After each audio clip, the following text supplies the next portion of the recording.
एक जंगल में कलुआ नाम का एक कौवा किसान रहता था। कलुआ कौवा बहुत ही लालची किसान था। खेती करके जितना भी अनाज वो अपने खेत पर उगाता था उन्हें बहुत महंगे दामों पर बेचा करता था।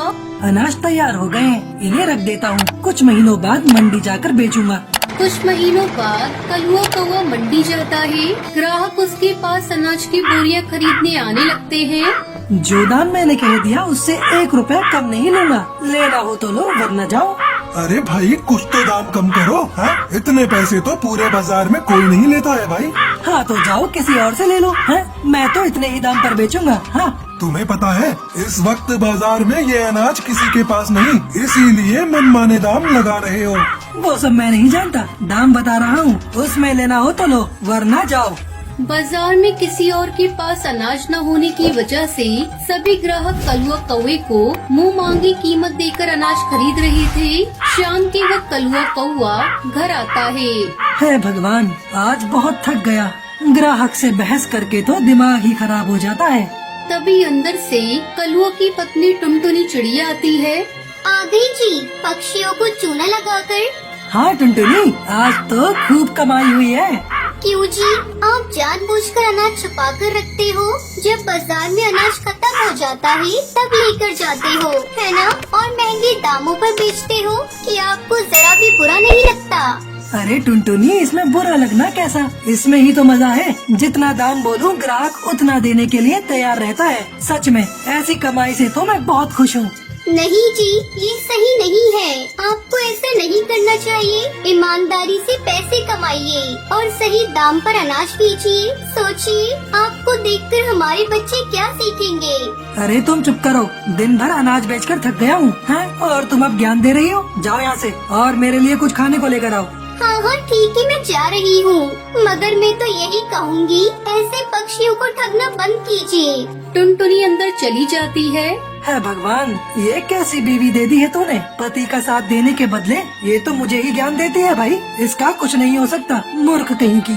कलुआ कौवे के पड़ोस में एक बुढ़िया कबूतरी रहती थी। वो बुढ़िया कबूतरी अकेले ही सारा काम करती थी। खेत पर बीज लगाती थी, कई महीनों तक फसल की देखभाल करती थी और जब अनाज उग जाता था तब उसे बाजार ले जाकर बेचा भी करती थी। उसका बेटा उसे छोड़कर शहर चला गया था। एक दिन कलुआ कौवे की नजर उस बुढ़िया पर पड़ती है। वो अनाज की बोरियां तैयार कर रही थी। चलो जरा इनके पास चलते हैं। कलुआ कौवा बुढ़िया के पास आता है। प्रणाम दादी जी, कैसे हैं? ठीक हूँ बेटा। इतनी उम्र हो गई है और आप अब भी अकेले इतना काम कर रही हैं? क्या करूँ बेटा, जब तक भगवान शरीर चलाएगा तब तक तो काम करना ही पड़ेगा, वरना इस बुढ़िया को कौन खिलाएगा। अब आपका बेटा कभी आपसे मिलने नहीं आता? उसे कहाँ फुर्सत है जो वो मेरे पास आए। ये तो बहुत दुख की बात है। वैसे आपका बेटा नहीं आता तो क्या हुआ, मैं हूँ ना आपका बेटा, मैं करूँगा आपकी मदद। क्या बेटा, मुझे कुछ समझ में नहीं आया। अरे दादी जी, आप यहाँ अनाज उगाने का काम कीजिए, मैं बाजार जाकर आपके सभी अनाज को बेच कर आऊँगा, जिससे आपकी बहुत मदद हो जाएगी। अरे नहीं बेटा, मेरी वजह से तू क्यों परेशान होगा, रहने दे। नहीं दादी जी, इसमें परेशानी जैसी कोई बात नहीं है, ये काम तो मैं आराम से कर दूंगा। वैसे भी मैं अपना अनाज बेचने तो बाजार जाता ही हूँ। अच्छा ठीक है, जैसा तू कहे। ठीक है दादी जी, मैं कल ही इस अनाज को बाजार में जाकर बेच देता हूँ। सुनिए जी, आज आप अम्मा जी के पास क्या करने गए थे? तू अपना काम कर, है मुझ पर ध्यान देना बंद कर। कलुआ मन ही मन बहुत खुश था। कलुआ कौवा अगले दिन उस बुढ़िया के पास जाता है।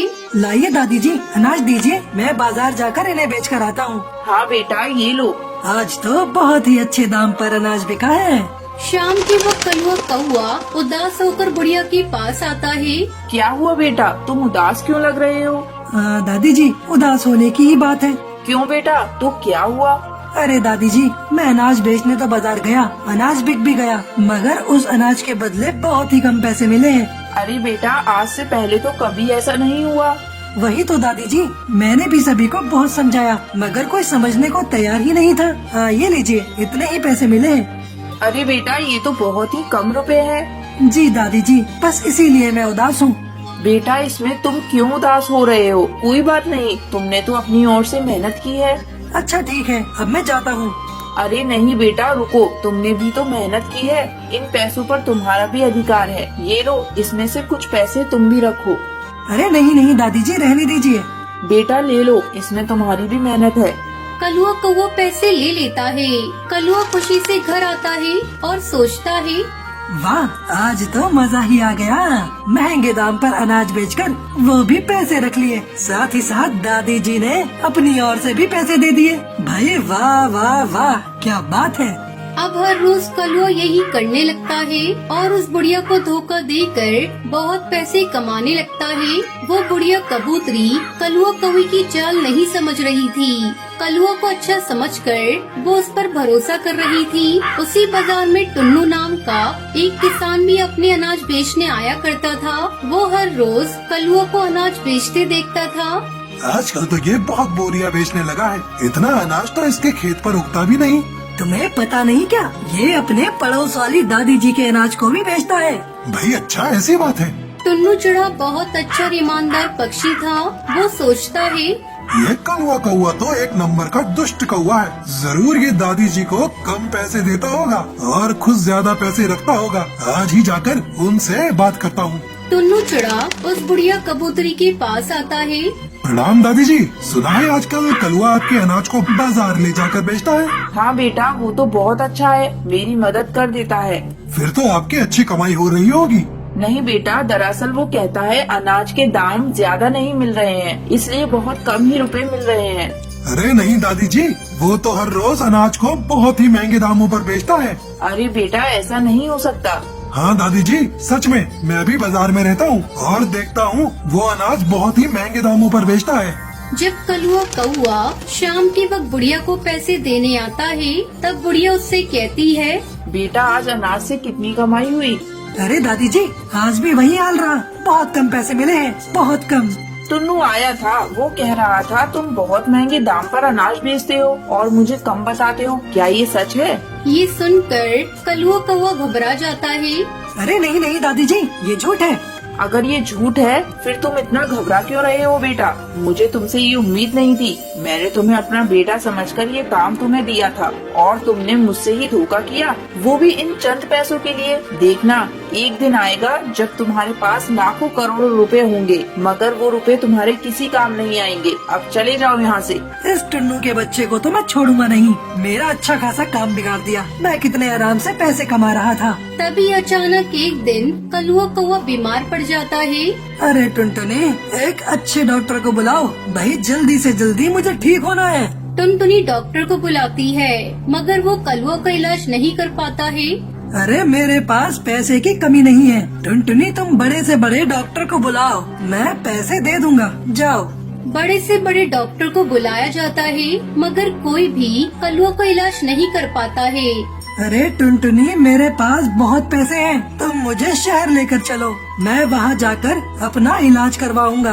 शहर में कलुआ का इलाज करवाया जाता है, मगर वहाँ भी वो ठीक नहीं हो पाता है। कलुआ कौवा वापस गांव आ जाता है और इसी तरह बीमार पड़ा रहता है। हे भगवान, मुझे ठीक कर दीजिए। मेरे पास इतने पैसे हैं, मगर एक भी डॉक्टर मेरा इलाज नहीं कर पा रहा है। हे भगवान, कोई रास्ता दिखाइए। कई महीनों तक कलुआ बीमार पड़ा रहता है। वो अंदर से बिल्कुल टूट गया था। तभी कलुआ को दादी जी की बात याद आती है। दादी जी ने कहा था कि एक दिन आएगा जब मेरे पैसे भी काम नहीं आएंगे, और वो दिन आ गया। शायद मैंने सभी के साथ बहुत बुरा किया है, उसी की सजा भगवान मुझे दे रहा है। हे भगवान, मुझे माफ कर दो, मैं समझ गया मैं गलत था। इस तरह कलुआ कौवे को अपने किए की सजा मिल जाती है।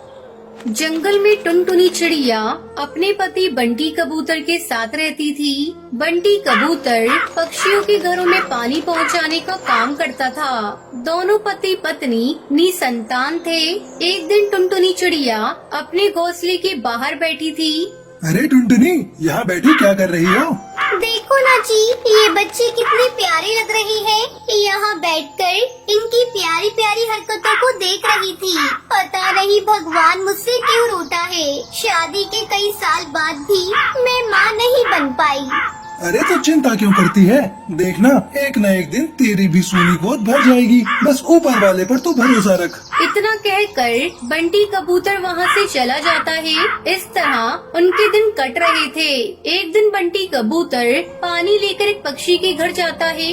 काकी, ओ हरी काकी, पानी लेकर आया हूँ। हरी काकी पानी लेकर अंदर रखने चली जाती है। अंकल आप कहाँ रहते हो? आपका भी घर मेरे घर की तरह बड़ा है। अरे नहीं बिटिया, हम गरीब हैं, हमारा तो टूटा फूटा घोंसला है। तभी हरी काकी वहाँ आ जाती है। टूनी, कितनी बार तुमसे कहा है कि अनजान लोगों से बात नहीं करते। ये पक्षी इसी तरह बच्चों से मेल जोल बढ़ाकर उन्हें चुरा लेते हैं। ये आप कैसी बातें कर रही हैं काकी? मैं आपको बच्चा चोर दिखाई दे रहा हूँ? वो सब मैं नहीं जानती, तुम अब जाओ यहाँ से। हरी काकी की ऐसी बातें सुनकर बंटी कबूतर बहुत दुखी हो गया था। वो दुखी मन से घर लौटा। क्या हो गया जी? रोज तो आप हंसते हुए घर आते हैं, आज आप इतने दुखी क्यों दिखाई दे रहे हैं? किसी ने आपको कुछ कहा है क्या? बंटी कबूतर टुनटुनी चिड़िया को हरी काकी की कही हुई बातों को बताता है। ये सब मेरे ही कारण हुआ है। मैंने आपको पिता बनने का सुख नहीं दिया। अगर आज मैं माँ बन गई होती तो आपको इस तरह सुनना नहीं पड़ता। कुछ दिन यूं ही गुजर गए। एक दिन टुनटुनी को उल्टियाँ होने लगी। बंटी कबूतर तुरंत टुनटुनी को लेकर डॉक्टर के पास जाता है। टुनटुनी चिड़िया, तुम माँ बनने वाली हो। डॉक्टर, आप सच कह रही हैं? मैं माँ बनने वाली हूँ? हाँ टुनटुनी, मैं सच कह रही हूँ। बंटी, अब तुम इसे लेकर घर जाओ और इसका ध्यान रखो। दोनों पति पत्नी खुशी खुशी घर लौट आते हैं। एक सप्ताह बाद टुनटुनी 12 अंडे देती है। एक साथ इतने अंडे देखकर टुनटुनी चिड़िया चौंक जाती है। अरे सुनते हो जी, कहाँ हो? जल्दी यहाँ आओ। मैं 12 बच्चों की माँ बनने वाली हूँ। भगवान ने एक ही बार में मेरी खाली झोली 12 बच्चों से भर दी। बंटी कबूतर भी एक साथ 12 अंडे देखकर खुश हो जाता है। फिर दोनों पति पत्नी मिलकर अंडों की देखभाल करते हैं और एक दिन अंडों से बच्चे बाहर निकल आए। इस तरह टुनटुनी चिड़िया का पूरा घर बच्चों से भर गया। बाहर तेज बारिश हो रही थी। इधर आइए जी, ये बच्चे बहुत शरारती हैं। इन्हें संभालने में मेरी मदद करिए, कहीं बारिश में भीग न जाएं। बाहर बहुत तेज बारिश हो रही है, अगर ये भीग गए तो बीमार पड़ जाएंगे। दोनों पति पत्नी बच्चों को संभालने लगते हैं। अचानक टुनटुनी चिड़िया का घोंसला हिलने लगता है। टुनटुनी चिड़िया जल्दी कर, हमें सभी बच्चों को लेकर सुरक्षित जगह पे जाना होगा। हाँ जी, आप ठीक कह रहे हैं। ये घोंसला कब टूट जाए पता नहीं। बंटी कबूतर टुनटुनी चिड़िया और बच्चों को अपने पानी ले जाने वाले ठेले पर बिठाकर सुरक्षित जगह पर ले जाने लगता है। जंगल में बाढ़ का पानी तेजी से बढ़ रहा था। अचानक बंटी के हाथ से ठेला छूट जाता है और वो पानी में बहने लगता है। टुनटुनी, बच्चों का ख्याल रखना। इधर टुनटुनी और उसके बच्चे भी पानी में बहे जा रहे थे। तभी बचाव दल वाले उन्हें देखते हैं और बचा लेते हैं। डर के मारे टुनटुनी चिड़िया बेहोश हो गई। टुनटुनी उठो, आंखें खोलो, ये देखो बच्चे तुम्हारा इंतजार कर रहे हैं। अपने पति की आवाज सुनकर टुनटुनी आंखें खोल देती है और सभी को सुरक्षित पाकर खुश हो जाती है। फिर सभी खुशी खुशी रहने लगते हैं। तो ये थी आज की कहानी। आज का सवाल ये है, टुनटुनी कितने अंडे देती है? अगर आपको पता है तो आप हमें कमेंट करके जरूर बताएं। वीडियो अच्छी लगी हो तो इस वीडियो को लाइक और शेयर करना ना भूलें। तीज का त्योहार बस आने ही वाला था। हिमालय की सभी मादा पक्षी जोर शोर से तीज की तैयारियों में जुटी हुई थी। उसी जंगल में एक टुनटुनी नाम की चिड़िया रहा करती थी, जो घर घर जाकर चूड़ी बेचा करती थी। टुनटुनी चिड़िया ने सोचा, अरे 2 दिन बाद तो तीज का त्योहार है। मैंने तो अभी तक अपने लिए कोई सामान भी नहीं खरीदा है। आज बाजार जाकर अपने लिए कुछ श्रृंगार का सामान ले आती हूँ। ऐसा सोचकर वो कालू कौवे की एक बड़ी सी दुकान में अपने लिए सामान लेने जाती है। वहाँ पर सुंदर सुंदर चूड़ियाँ देखकर वो उनका दाम पूछने लगती है। टुनटुनी चिड़िया खुश होकर कहती है, अरे वाह कालू जी, आपके पास तो बहुत सुंदर सुंदर सामान है। ये कड़े कितने के हैं? 50 रुपए के दो। अरे कालू भाई साहब, मेरा भी चूड़ियों का ही काम है। आप तो दुगने से भी ज्यादा रुपए ले रहे हैं। ये तो सरासर लूट है। अरे तेरी हिम्मत भी कैसी हुई अपनी 2 कौड़ी की चूड़ियों की तुलना मेरी दुकान के सामान से करने की। अरे कहाँ तेरे ठेले पर बिकने वाला सस्ता सामान और कहाँ मेरी एयर कंडीशन शॉप में रखी हुई महंगी चूड़ियाँ। लेना है तो ले, नहीं तो जा यहाँ से। मैं कोई तुलना नहीं कर रही। आप मुझसे इस तरह क्यों बात कर रहे हैं? अरे तो और कैसे बात करूं? ठेले पर चूड़ी बेचने वाली अब मुझे दुकानदारी सिखाएगी क्या? अगर तुझे ज्यादा ही पता है ना चूड़ियों के दामों का तो जाकर तू भी दुकान खोल ले। मैं अभी देखता हूँ कौन तुझ भिखारन के पास सस्ती चूड़ियाँ लेने आता है। कालू कौवे के व्यवहार से टुनटुनी को बहुत दुख पहुंचता है और वो उदास मन से अपने घर आ जाती है। अगले दिन टुनटुनी चिड़िया अपना ठेला लेकर काम पर निकल जाती है। चूड़ी ले लो चूड़ी, सुंदर रंग बिरंगी चूड़ियाँ ले लो। टुनटुनी चिड़िया अपना चूड़ियों का ठेला लेकर जा ही रही होती है कि उसकी नजर चूड़ी और श्रृंगार के सामान से सजे हुए बाजार पर पड़ती है। क्यों न मैं भी तीज के मौके पर जंगल में अपनी चूड़ियों की दुकान लगा लूं। क्या पता त्योहार के मौके पर मेरी किस्मत ही बदल जाए। ऐसा सोचकर टुनटुनी चिड़िया बाजार में ही अपनी चूड़ियों की कच्ची दुकान लगा लेती है।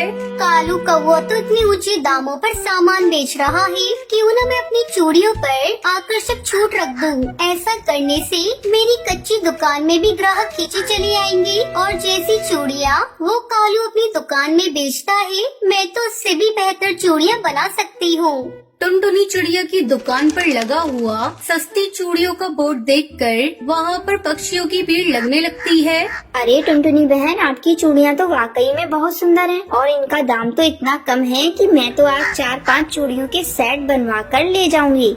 अरे वो कालू कौवा तो बहुत महंगे दामों में सामान बेच रहा है। आप चूड़ी के अलावा बाकी का सामान भी ले आती तो हमें उस घमंडी कौवे से कुछ भी नहीं खरीदना पड़ता। बिल्कुल सही कह रही हो काकी। अरे दुकान में एसी क्या लगा लिया है, हर चीज का दाम दुगना कर दिया है उसने। जरा भी कुछ बोलो तो उल्टा लड़ने को आता है।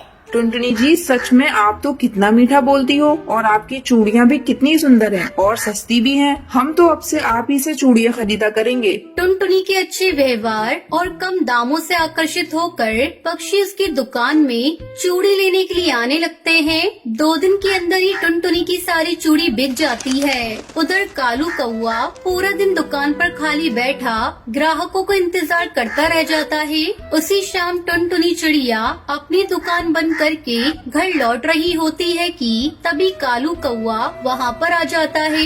अरे ओ दुष्ट चिड़िया, तुझे पहले भी समझाया था कि तेरी इस बाजार में दाल नहीं गलने वाली, लेकिन तू नहीं मानी और तूने अपना ये फटीचा ठेला यहाँ आकर लगा दिया। अब अगर कल तू यहाँ दिखाई पड़ी तो तुझे तेरी चूड़ियों के साथ उठाकर यहाँ से बाहर फेंकवा दूंगा। देखो कालू भैया, मैंने किसी भी पक्षी को आपकी दुकान पर जाने से नहीं रोका है। आप खुद ही अपना सामान इतने ऊंचे दामों पर बेच रही हो कि कोई भी पक्षी आपकी दुकान में नहीं जाना चाहता है। इसमें मेरी कोई गलती नहीं है। ऊपर से आप पक्षियों के साथ बदतमीजी करते हैं, जिसके कारण ग्राहक आपसे नाराज रहते हैं। सिर्फ एसी लगाने से ग्राहक आपकी दुकान में नहीं आएंगे। अरे 2 दिन तेरी चूड़ियाँ क्या बिक गई? तू तो मेरे सामने जुबान चलाने लगी। अरे ठेले पर चूड़ी बेचने वाली चिड़िया, लगता है तेरी अकल ठिकाने लगानी ही पड़ेगी। तू ऐसे नहीं जानेगी। इसके बाद कालू कौवा टुनटुनी चिड़िया से बदला लेने के लिए योजना बनाने लगता है। मेरे पास जितनी भी तैयार चूड़ियाँ थी वो सब तो बिक गई है। अभी भी 1 दिन बाकी है। क्यों न मैं आज रात जागकर ढेर सारी चूड़ियाँ तैयार कर लूं, ताकि कल मैं उन्हें बाजार में ले जाकर बेच सकूं। मैं भी इस कालू को दिखाकर रहूंगी कि दुकान का छोटा या बड़ा होने से कुछ नहीं होता है, नीयत सही होनी चाहिए। उसके बाद वो रात भर जागकर अपने घर में चूड़ियाँ बनाती है। सुबह होने तक उसके पास ढेर सारी चूड़ियाँ तैयार हो जाती हैं। अगले दिन सवेरे उठकर चिड़िया तीज का व्रत रखती है और अपनी चूड़ियाँ लेकर बाजार की ओर निकल जाती है। हाँ, यही सही मौका है। आज इसको मजा चखाता हूँ। आज तो उसने उपवास रखा होगा और उसकी चूड़ियाँ तो कल रात को ही बिक गई थी, इसलिए आज वो अपने घर पर ही रहेगी। मैं जाकर इसके घर में आग लगा देता हूँ। कालू कौआ खिड़की से कूदकर टुनटुनी के घर के अंदर घुस जाता है और अंदर जाकर पेट्रोल छिड़कने लगता है, लेकिन गलती से पेट्रोल की कुछ बूंदे उसके शरीर पर गिर जाती है। जल्दबाजी में आग लगाते हुए कालू कौआ कुछ चूड़ी पकाने की भट्टी के संपर्क में आ जाता है और उसके पंखों में आग लग जाती है। कोई बचाओ, कोई मुझे बचाओ, मुझे बचा लो, बचाओ, कोई बचाओ। कालू के चीखने की आवाज सुनकर पास के पक्षी वहां पहुंच जाते हैं और उसकी जान बचा लेते हैं। तभी टुनटुनी भी वहां आ जाती है। अरे कालू भैया, आप मेरे घर में कैसे पहुंच गए? अरे मुझे माफ कर दो टुनटुनी, शायद भगवान ने मुझे सजा दी है। अरे मैं तो तुम्हें जलाने आया था, लेकिन मैं खुद ही उसी आग में झुलस गया। मुझे तकलीफ हुई तो समझ में आया कि अब मैं किसी का बुरा नहीं सोचूंगा, मुझे माफ कर दो। कालू कौवे के आंसू देखकर टुनटुनी उसे माफ कर देती है और फिर खुशी खुशी अपनी दुकान में चूड़ी बेचने लगती है। कालू को भी शिक्षा मिल जाती है कि किसी का बुरा सोचने से अपना भला नहीं किया जा सकता है।